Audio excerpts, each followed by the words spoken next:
ஆயுதங்கள் ஈரானை சென்றடைவதாக கூறப்படுகிறது. சீனா இந்த தகவலை திட்டவட்டமாக மறுத்தாலும் கள நிலவரம் வேறு கதையை சொல்கிறது. ஈரானிய படைகள் சீனாவின் உளவு செயற்கைக்கோளை பயன்படுத்தி அமெரிக்க தளங்களை துல்லியமாக குறிவைப்பதாக புதிய ஆதாரங்கள் வெளியாகியுள்ளன.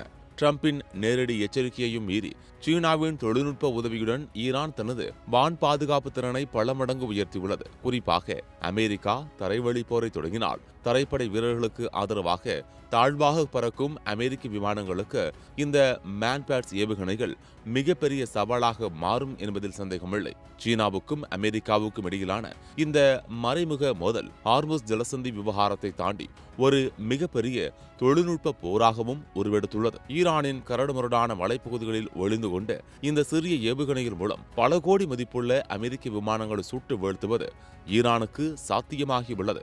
இதனால் அமெரிக்காவின் வான்வெளி மேலாதிக்கம் ஒரு மிகப்பெரிய கேள்விக்குறியாக மாறியுள்ளது. சீனா மீதான 50 விழுக்காடு வரி விதிப்பு மிரட்டல் ஒருபுறம் இருந்தாலும் சீனாவின் இந்த மறைமுக ஆயுத விநியோகம் டிரம்பின் போர் திட்டங்களுக்கு ஒரு மிகப்பெரிய முட்டுக்கட்டையாக அமையப் போகிறது என்பது மட்டும் உறுதி. அமெரிக்காவின் பல மில்லியன் டாலர் மதிப்புள்ள அதிநவீன போர் விமானங்களுக்கு இப்போது ஒரு சாதாரண ஆயுதத்தால் மிகப்பெரிய ஆபத்து ஏற்பட்டுள்ளது. ஈரானிய படைகள் அமெரிக்காவின் F-15 மற்றும் A-10 ரக விமானங்களை சுட்டு வீழ்த்தியிருப்பதுடன் உலகின் மிகச்சிறந்த ஸ்டெல்த் விமானமாக கருதப்படும் F-35 விமானத்தையும் சேதப்படுத்தியுள்ளன. ஈரானிடம் முறையான ரேடார் வசதிகளோ விமான எதிர்ப்பு ஏவுகணைகளோ இல்லை. அமெரிக்க விமானங்கள் அவர்களின் தலைக்கு மேல் சுதந்திரமாக பறக்கின்றன என்று அதிபர் டொனால்ட் ட்ரம்ப் கூறி வந்த நிலையில் தற்போது வெளியாகியுள்ள இந்த தகவல்கள் அமெரிக்க ராணுவ வட்டாரத்தையே அதிர வைத்துள்ளது. ஒட்டுமொத்த போரின் போக்கையே மாற்றப்போவது மேன்பேட்ஸ் எனப்படும் தோளில் வைத்து ஏவப்படும் ஏவுகணைகள்தான். இதை கையாளுவது மிக எளிது.